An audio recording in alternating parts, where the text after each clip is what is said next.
It is nothing short of a universal truth that when the public is engaged in a massive crisis of any sort, whether it be a war between feuding nations, a global epidemic, or a grand social awakening, we can be certain that behind the scenes, a silent revolution is underway.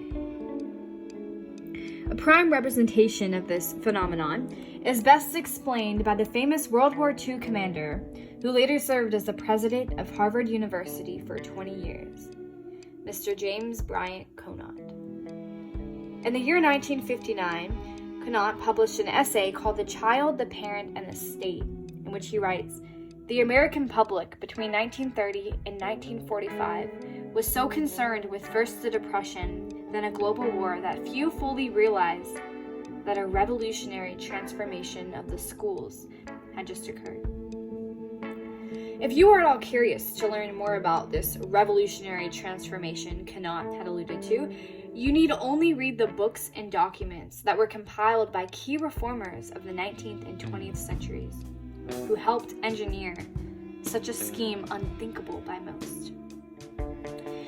Yet not unthinkable by Alexander Ingalls, a commissioner of the National Education Association, whom James Bryant Conant crowned the most influential figure in leading the silent revolution. In his 1919 publication of the Principles of Secondary Education, Ingalls wrote that the institutional changes in education themselves were the outcome of real social factors at work in American society. What social factors could these educators be referring to, and who could be the mastermind behind such a mischievous plan?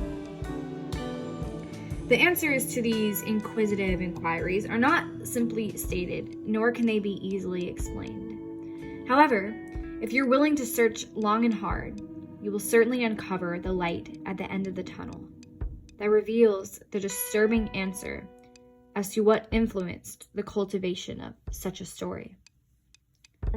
What was once a home of enlightenment for individuals who longed to expand their personal horizon of knowledge was hijacked and artificially transformed into an institution of scientific experimentation and government control, which continues to operate under the guise of the American education system.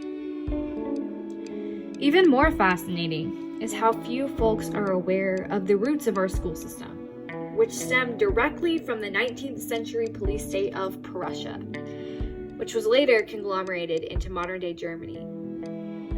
The Prussian authorities were not at all discreet in making their intentions for public schooling clear. For the British House of Commons in 1843 released a press statement denouncing the plans for education in Prussia to be, and this is word for word, a system of education adapted to enslave and not to enfranchise the human mind.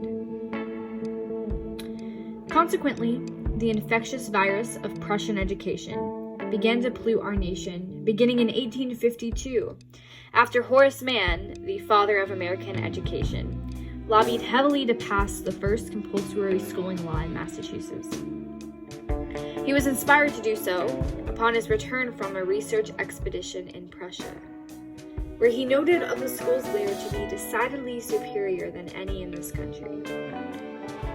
Soon after, the other states of the Union followed behind, and the Prussian system spread like wildfire until it inhabited every single classroom in the nation.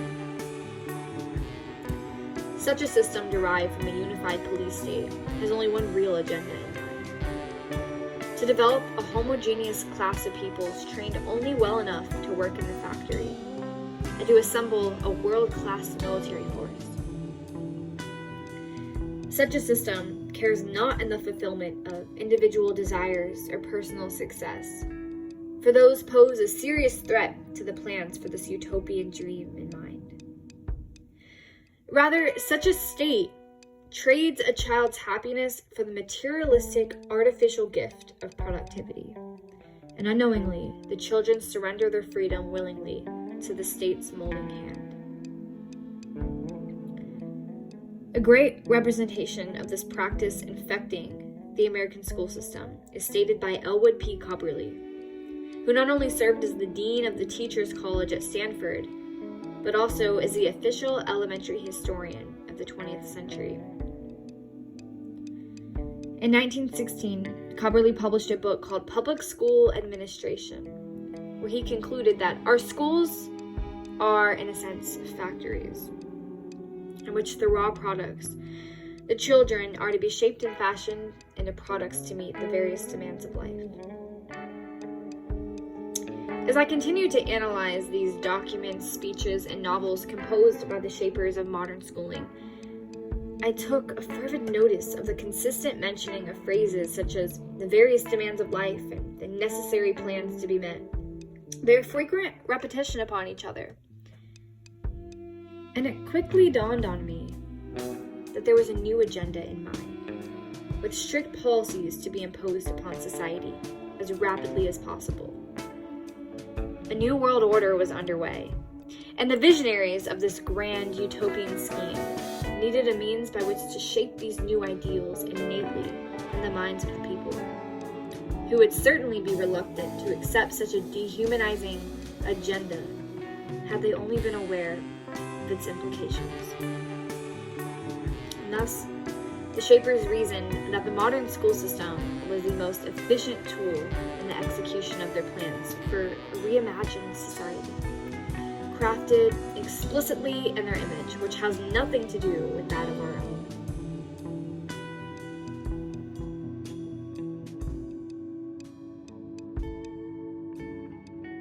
And it was so.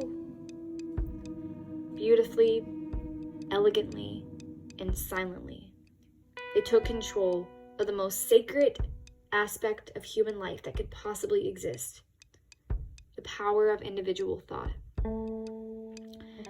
This is the story of when this disgraceful takeover was brought to life, how it was skillfully engineered, and who was so cleverly behind it, pulling the wires of the public mind, one